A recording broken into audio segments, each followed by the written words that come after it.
Welcome to the Ricky Matthews Show from the Citizens Bank Studio. Hope you're having a great day as we continue to celebrate all the amazing people who are making Mississippi such a great place to live, work, and play. Listen, if you go back in time, not only this show, but my outdoor show, SuperTalk Outdoors, I would say the first big issue that I faced on that program, and then I carried it over into this program, was this program that the legislature was considering called the Outdoor Stewardship Trust Fund. The first year it passed the overwhelmingly passed the House, got into the Senate, it got triple referred and got hung up. And, here's the thing. Here's what I say about that. That's not unusual. Sometimes it takes 2 or 3 or 4 legislative sessions to get big legislative success. So the second year it gets teed up again, passes the House again, goes to the Senate. They work through it, and they find a nice compromise between the House and the Senate, and the Outdoor Stewardship Trust Fund is born. This program is so important because at a very high level, it's about leaving a legacy for our kids and our kids' kids.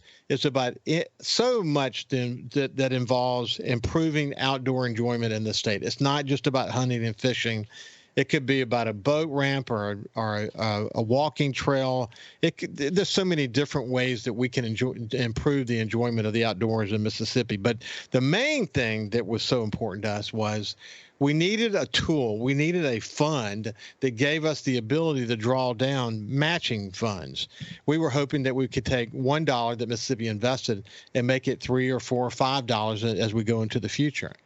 And so this program was born, and they hired an excellent executive director. Ricky Flynt is someone who I had known really well. He headed the alligator program for the Mississippi Department of Wildlife, Fisheries, and Parks, became the Outdoor Stewardship Trust Fund's first executive director. They had to build this program from scratch. They had to bring a board of trustees together that were appointed by the lieutenant governor and the governor, a dream team, I might add. And they hit the ground running. And boy, this initial work that they did was not only in taking the $10 million that was allocated to them by the state legislature, they had to build this organization from scratch and get the application process going and how they were going to rank the projects and all of that. And then they hit year 2 this year with a $15 million allocation from the state. And had the machine working really well then, and the number of projects they funded, they're small projects and big projects, some that could be deemed multi-year, but it's been an amazing journey. And I thought I would invite Ricky Flynt, the executive director for the Mississippi Outdoor Stewardship Trust Fund, to join me today so we could chat more about this incredibly important program that's going to have a generational impact on our state. So without any further ado, let me welcome Ricky back to the Ricky Matthews Show. How you doing, Ricky? Doing great. It's good to be here. Excited about sharing with the success that we've had in a short amount of time, and looking forward to the future of this program. Yeah, it's interesting. I'm looking behind Ricky, the people on SuperTalk TV or YouTube or Facebook. You can see this, but there's an alligator head behind him. Boy, you had a lot of success helping that program get strong, didn't you? It was great. Just a dream to be able to go to college and pursue a career and get to work for the Mississippi Department of Wildlife, Fisheries, and Parks for nearly 30 years. I spent 20 years of that developing the Mississippi Alligator Program and Mississippi's first alligator hunting season that started in 2005. And we worked every year and expanded it to the point that it's now a statewide alligator hunting season with a limited draw application process that's working extremely well with a lot of interest. And it's bringing a lot of great families together in the outdoors, pursuing alligators all across the state. Well, speaking of bringing families together, I want to give people a sense of your love of the outdoors, and then we'll shift gears and move over to how all of your experience within the Mississippi Department of Wildlife, Fisheries, and Parks, especially over the last 20 years doing that alligator program, this doing something that's never been done before, like with the hunting season, for example, and bringing all those skill sets over to this new job and helping develop something that's never been done before in the state. What an exciting journey that is. We'll move to that in just a second. When you think about enjoying the outdoors with kids, have you had the opportunity? I know that's important to you. Have you had the opportunity to be in the woods with a kid recently? I have, and he had a lot more success than I've had. My first love as far as hunting is probably duck hunting, followed very closely by turkey hunting, and I've got a great property to hunt up in Yazoo County that belongs to the late gentleman that was actually the doctor that delivered both of my daughters 30 years ago, and I've become great friends with his son, and he's in the Army and a helicopter pilot, and he has a nephew that we've been trying to get him in a hunt and get him his first turkey. And he asked me, he says, I got to go on these details.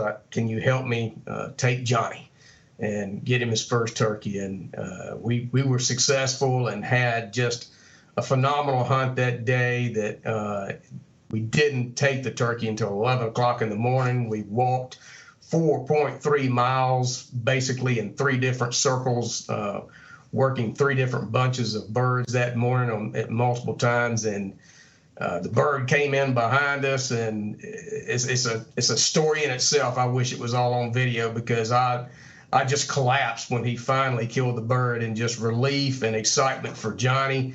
And it was great to hear him being virtually breathless before he got the shot, and the excitement. That's what it's all about. Being able to do that with a number of kids through Catch a Dream Foundation that you've mentioned before, and I know you've interviewed Marty Brunson in the past, and being able to take kids to enjoy the outdoors in whatever arena it is way more exciting to me than to do it myself.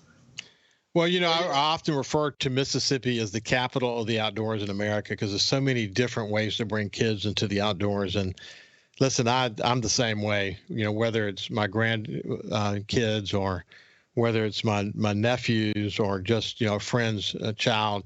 I can't spend enough time in a boat, letting them catch their first fish, or enjoy doing that, or deer hunting, or you name it. The opportunity to bring a kid into the outdoors and get them hooked, so that they can, as they grow older, appreciate that Mississippi has so many different dimensions to its outdoor enjoyment, so many different dimensions, some of the best in the country. When I say we're the capital of the outdoors, I mean it. They're the opportunity to enjoy some of the best in certain categories there is in the entire United States. We are lucky to live here, aren't we, Ricky? We are, and I encourage people to get more involved, take those opportunities to take kids and take adults who've never been, take them on their first trip. And I can't say enough about people that do it, and do it the right way. We've talked about various topics that are concerned about the tradition of hunting and fishing in Mississippi, and there's ethics and things that are going on that cause us great problem that I think are very degrading to hunting, particularly in the country. And for those people who can do it the right way and pass that tradition on to others, we need more people involved. We need more people buying licenses. And Johnny is very excited that he's going to be buying his first hunting license this year. Yeah, that's so cool that you took the time to do that. But think about the programs. I had Clark Gordon on the program, the CEO for the Foundation for Mississippi Wildlife, Fisheries, and Parks, and we talked about Waldo Cleland's impact in the archery world of the state, and how many kids were involved. In fact, they had the archery competition not long ago, and I saw some pictures from it. the number of kids that are engaged in those programs, probably record breaking for the entire United States, what we're involved in there. We can't do enough really to bring more kids into the outdoors, can we? No, and that program you speak of, it is astounding. The participation all across the schools, all across the state, with public schools, private schools being involved, and I know some parents that have gotten their kids in it, and as a result, the parents have gotten involved in archery, and they are using those opportunities to have family time out, spending time shooting archery, and it may even lead to interest in hunting and other outdoor recreation. And so, yeah, anything we're doing to introduce youth, kids, adults for the first time, you can't lose for that opportunity. When we come back on the other side, we're going to continue our conversation with Ricky Flynt, the Executive Director for the Mississippi Outdoor Stewardship Trust Fund. And we're going to talk about how important this fund is to continue everything we just got finished talking about. We'll see you right after this. Welcome back to the Ricky Matthews Show from the Citizens Bank Studio. As we discussed at the beginning of the show, this great program called the Outdoor Stewardship Trust Fund that passed the legislature about 3 years ago. We've got 2 years under our belt. And this great board of trustees with the new executive director, Ricky Flynt, started this program off. And we're going to give you a sense of what the mechanism looks like, what they've had to build, and some of the projects that they've been involved in that cut across a wide variety of things that are designed to make outdoor enjoyment as good as it can possibly be in Mississippi for generational impact. That is for sure. So, Ricky, coming back to you, you get this opportunity, as we were discussing, to be involved in the alligator program in 30 years of the Mississippi Department of Wildlife, Fisheries, and Parks, the opportunity to come over and literally build something from scratch with a board of trustees appointed by the lieutenant governor and the governor. What a great challenge that was. Definitely a challenge. It was a little bit intimidating, but I've been involved in creating programs from the ground zero before. I was involved in the development of 5 wildlife management areas that the state acquired, as well as the alligator hunting season from ground zero. And I accepted the challenge, and I'm very happy I did. I've got the opportunity now to just paint a much wider swath in wildlife conservation, fisheries conservation, outdoor recreation, statewide, way more than anything I've done before. And it's going to affect communities. It is affecting communities all across this state, people who may not necessarily be hunters and fishermen. And so affecting that many different people is really rewarding. Yeah, and so what's interesting when you go back and look at the people who have applied, it's a wide variety. It could be a municipality, it could be a county, it could be the state, it could be non-governmental entities, nonprofits. So wide variety. It's really what you want to see. You want to see a diversity of different entities applying for the money, don't you? Yes, and as you mentioned, the legislative process to get this finally passed took some time. And I think there was a lot of anticipation by a number of state agencies, municipalities, and non-government organizations that when this finally happened, they were ready to get their proposals and applications in. We had 104 applications that very first round for the $10 million of appropriations from the 2022 legislature. And of course, that meant there was going to be a lot of people at the table that were not going to get funded with $10 million to spread that out across that many applicants. But the applications are high quality, and our board and myself have been able to develop a scoring criteria that the board uses to score each of these applications and come up with a ranking process. And we're able to award those some very high quality projects. And uniquely, they're spread out all across the state. So this money is being distributed very evenly across the state. And then we had the 2023 appropriations that came through at $15 million. And again, 70 application projects came in, and we were able to fund 33 projects out of that. So we have a total of over 50 projects now active in the state of Mississippi, all across, with a matching source of funding of over $60 million being brought into the state, with only $25 million of investment. So it's a great thing. I think in short order, the legislature, both the House and the Senate, they bought into this. They heard what the program was about and how we were going to be able to bring additional funds into the state of Mississippi. And I think in very short order, and it's been a process, but we've gotten it done, and we've been able to show them the projects, what type of projects they are, where they're located, and then throwing in even a second round of applications and more projects. We're ready to go with the third round. Should they appropriate those funds to us, we're ready to go with the third round, possibly as early as August, with a third round of applications. Yeah, it's exciting progress. We probably would already know about that appropriation number. I know they wanted it to be more like 15 to 20 million this year.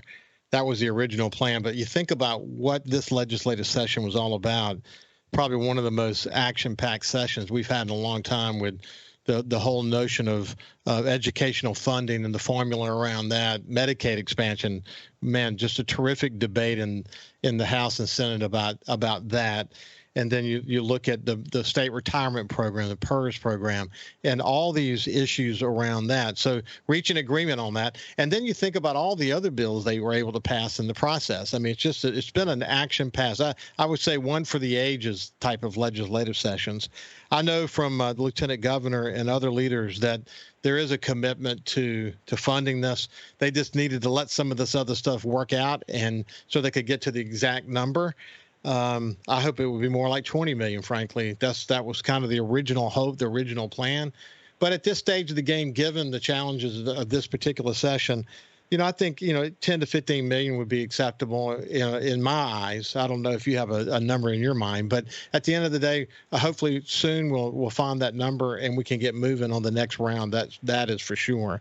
Listen, when you look at one of the things that when this was being discussed and before it was passed, a lot of conversation about putting the power to make these decisions in the Board of Trustees. Now, look, some similar programs like this, I would say the BP money, for example, the Coast Restoration Fund, is more advisory, and it still has to go back to the legislature for legislative approval. They didn't want to do that one this way. They wanted this one to be the type of setup where the actual board itself could approve.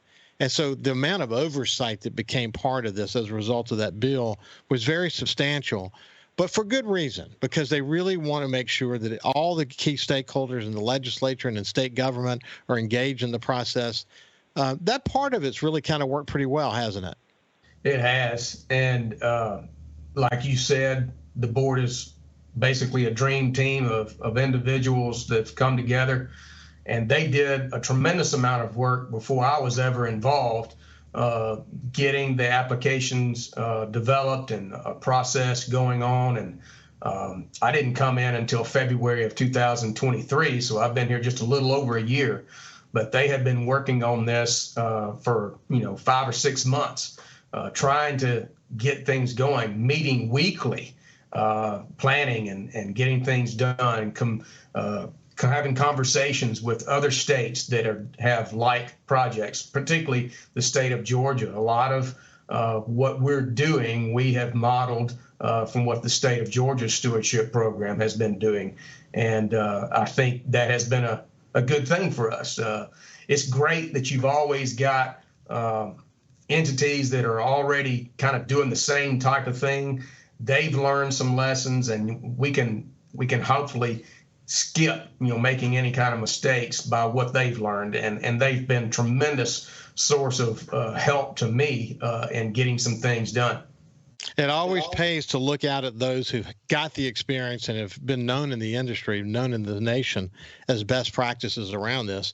And in some ways, we may even be competitive for federal, grant money or other grant money, and that hasn't gotten in the way at all of them sharing. I know they've shared multiple times throughout this process. That's been terrific.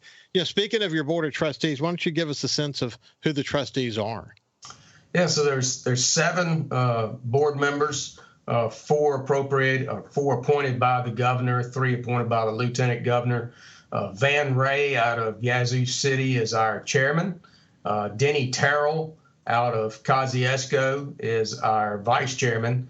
Colin Maloney up around the Tupelo vicinity, and then David Holman down around Bay St. Louis, down in your neck of the woods. Also, Drew Thomas St. John out of Madison, Mississippi. Joe Cloyd also down in your neck of the woods, down around Ocean Springs. And then Matt Linscomb up from around the DeSoto County area. And all of these people are very successful businessmen. They all have an interest in outdoor recreation and wildlife and fisheries conservation. And they've worked, like I said, they've worked tremendously before I ever got involved. And they are very involved all of the time. And they're not receiving any compensation for this. This is something they've basically volunteered to do. And it's great every meeting to glean something from the minds that these men have and the ideas that they have, the questions that come up. They challenge me every month to do more to make this program better. And it's great that they're here, and we still got them for a little while longer. And they've gone with me here recently on a tour of a recent project. Hey, Ricky, let's do this. We're at the end of the segment. Why don't we'll come back on the other side and talk about that project, because this is one of many that we can highlight in our conversation to give people an idea of what kind of projects that we're looking at. This is Ricky Flynt, the Executive Director for the Mississippi Outdoor Stewardship Trust Fund. We'll see you after this break. Welcome back to the Ricky Matthews Show from the Citizens Bank studio. We have Ricky Flynt, who's the Executive Director for the Mississippi Outdoor Stewardship Trust Fund. It's amazing how fast time flies. You're thinking about 2 years, just at $25 million worth of grants that have already gone out, totals, including matching funds of over $60 million invested in outdoor enjoyment in this state. It's amazing how fast we made that kind of progress. You listed out the names of the Board of Trustees, and I know so many of those names. Drew St. John, I know. What a terrific entrepreneur he is. And Joe Cloyd from down here in Ocean Springs. I mean, he's just an incredible entrepreneur, making tremendous contributions to coastal Mississippi. Used to work with Governor Barber as an aide de camp and did all kinds of incredible work. But yeah, you've got a good team, and it's shown in your work. It's interesting, Ricky. You guys have focused on. You have a choice to make. You've got all these projects. You certainly can't fund them all, but you also don't want to give all the money to one. So you've really worked hard to say, okay, we obviously have got to fund some of these big projects because they're going to make a big difference. But then there's some other smaller projects that can also have, and within the realm of that particular project, have a big impact.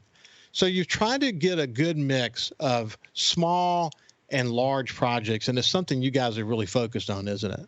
It is, and we've got some projects that are upwards of $2 million, but we also have a number of projects awarded that are lower than $10,000. But those $10,000 projects, like you say, are affecting a great number of people.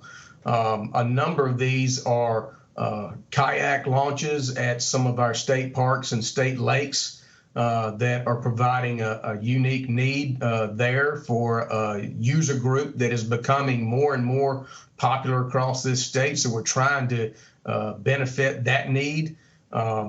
Handicapped kids who are in desperate need of opportunities to also get to experience the outdoors. We've got projects involved with that.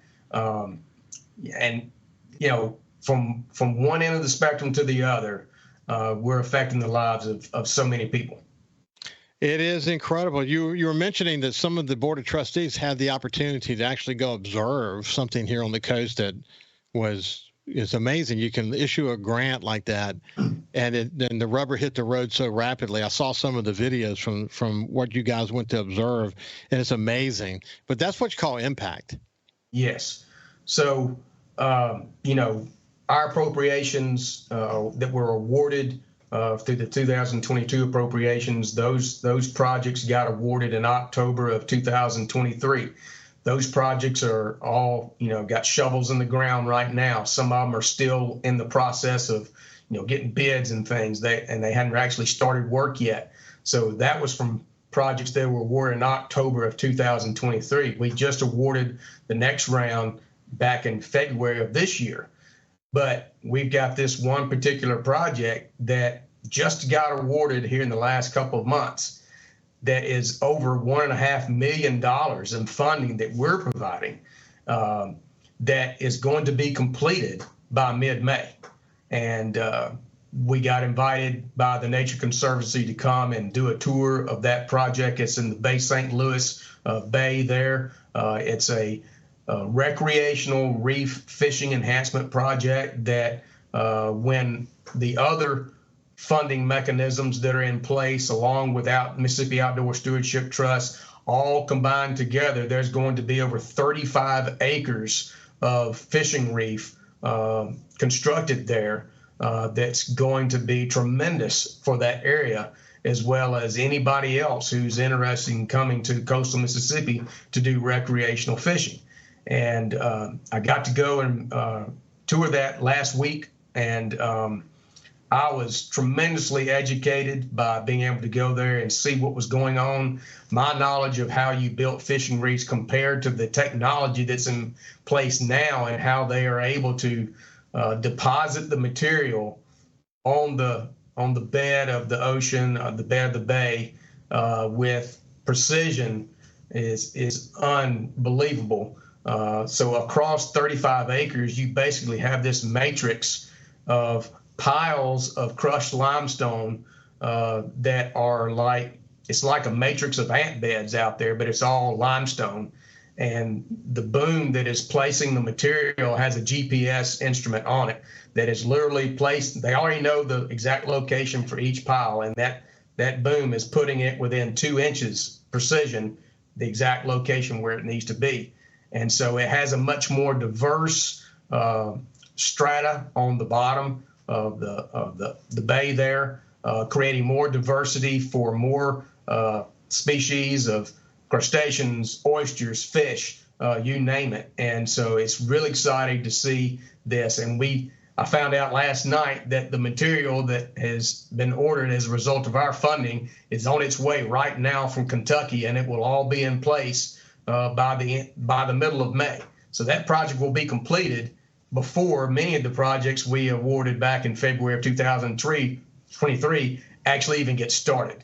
And so working with a non-government organization like the Nature Conservancy that is very experienced and knowledgeable at doing these types of things, it's a benefit. And so between state agencies, the municipalities that we have that are available, these non-government organizations, we got so many other projects working with Ducks Unlimited, many municipalities across this state that we're making such a tremendous impact. And projects are underway, and we got projects that will be nearly finished by the end of May, and excited to continue to do that. Well, of course, I'm an offshore fisherman, so I spend a lot of time fishing reefs. I look at, for example, Alabama. If you were to look at my plotter on my boat, you would see off of Alabama hundreds, if not thousands, of fishing reefs, and they're all extremely productive. Off Mississippi, we've done an okay job, but there's such an opportunity to do more, both for small. Go ahead. And as I told you before we got started, this project that we're working on Bay St. Louis has already initiated the talks of more reef projects not just in Bay St. Louis, but other portions of the Gulf Coast. And Nature Conservancy is involved. Other organizations are interested in helping. And so by getting this started, by having the Outdoor Stewardship Trust initiated and being able to see some progress and some experience on board, it's drawing more funding opportunities from other organizations to fund more projects in this state. And this is only going to grow. And that's what's so exciting about this. I'm going to need a lot more staff before this is over with. That's for sure. Hey, one of the things that always excited me about the project, about the program, the ability to create this fund. You mentioned the Nature Conservancy, but also you have Wildlife Mississippi and other Ducks Unlimited, large number of possibilities around this. But the possibility to be able to work with these organizations and have them be super focused on where they're going to find matching funds to go with this. So you need a really engaged partner who can say, okay, I want to turn this $1 of investment from the state of Mississippi to $5 or $6 additional dollars. You want them to think that way. Mm-hmm. And these guys, they have these networks all across the United States that they can tap into and find dollars where you would never know they were there. But that's part of the power of a program like this, is to really anticipate partners that can really double down on the matching fund component. Yeah, I can't say enough about the Outdoor Stewardship Coalition. The coalition was organized. Can't say enough about James Cummins with Wildlife Mississippi, Justin Brooks with the Nature Conservancy, Ed Penny with Ducks Unlimited. All these minds got together and they birthed the Outdoor Stewardship. They were the ones that went and pushed and educated our policymakers about how productive this program can be. And having those minds together, working as a coalition, who helped me and help our board, I can't say enough about them. And like you say, those minds have got ideas. They have connections with other foundations, other organizations that are able to find those types of matching funds to bring in to proposals for great projects. And I can't look forward more to what the next round looks like and the types of projects that could be presented to us. Yeah, they said very strongly going into this, and James Cummings, you mentioned him. He was able to sit down with the lieutenant governor and go through how this is working in other states, and how the matching fund component looks, what it looks like, and where some of those buckets of money are coming from. Incredible opportunities for us, and they were all in. And they said, if you get this fund, we're going to help you find out a way to make it maximize itself. And they certainly have done that. The coalition has been amazing. Hey, when we come back on the other side, we'll continue our conversation with Ricky Flynt, who's the executive director for the Mississippi Outdoor Stewardship Trust Fund. We'll see you after this. Welcome back to the Ricky Matthews Show from the Citizens Bank studio. We have Ricky Flynt with us. He's the executive director for the Mississippi Outdoor Stewardship Trust Fund. This fund that we all worked so hard on, and we got it, and it's doing what we wanted it to do, and it's got a great board of trustees with great oversight, and so many good examples of projects that are really going to be generational in nature. So Ricky, you've got a wide variety of projects that you've done. What are some of the ones you'd like to kind of focus in on beyond the one we just talked about, which was about developing reefs? Well, we're really excited about one project that Wildlife Mississippi proposed to us, excuse me, in the first round, and that is centered around it's over 4,000 acres of wetlands that exist between the Ross Barnett Reservoir and Flowwood around Lakeland Drive, Highway 25.